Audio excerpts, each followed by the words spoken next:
ராமநாதபுரத்தில் போதைப்பொருள் ஒழிப்பு விழிப்புணர்வு மாரத்தான் பேரணி மாவட்ட ஆட்சியர் சிவகுரு பிரபாகரன் தொடங்கி வைத்து தாமும் ஓடி பங்கேற்பு. ராமநாதபுரத்தில் போதைப்பொருள் பழக்கத்திற்கு எதிரான பிரம்மாண்ட விழிப்புணர்வு மாரத்தான் பேரணி இன்று நடைபெற்றது. மாவட்ட நிர்வாகம் மற்றும் தமிழ்நாடு விளையாட்டு மேம்பாட்டு ஆணையம் ஆகியவை இணைந்து நடத்திய இந்த விழிப்புணர்வு ஓட்டத்தை ராமநாதபுரம் ஆயுதப்படை மைதான வளாகத்தில் மாவட்ட ஆட்சித் தலைவர் சிவகுரு பிரபாகரன் கொடியசைத்து தொடங்கி வைத்தார்.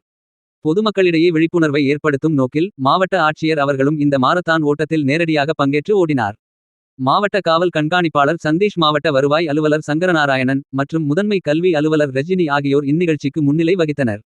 முன்னதாக போதைப்பொருள் தீமைகளை வலியுறுத்தி ஆயுதப்படை மைதானத்தில் வைக்கப்பட்டிருந்த பிரம்மாண்ட விழிப்புணர்வு பதாகையில் மாவட்ட ஆட்சியர் கையொப்பமிட்டார்.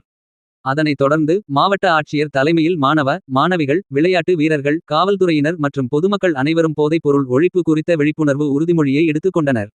ஆயுதப்படை மைதானத்தில் தொடங்கிய இந்த மாரத்தான் பேரணியானது டி பிளாக், பாரதிநகர் மற்றும் ரோமன் சர்ச் வழியாக சென்று ராஜா மேல்நிலைப்பள்ளி மைதானத்தை வந்தடைந்தது.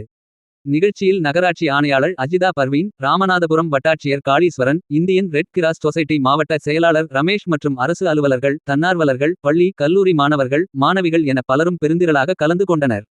ஜவஹர் சிறுவர் மன்ற திட்ட அலுவலர் லோகசுப்பிரமணியன் தலைமையிலான கலைக்குழுவினரின் கலை நிகழ்ச்சிகள் நடந்தன. மாவட்ட விளையாட்டு அலுவலர் தினேஷ்குமார் நன்றி கூறினார்.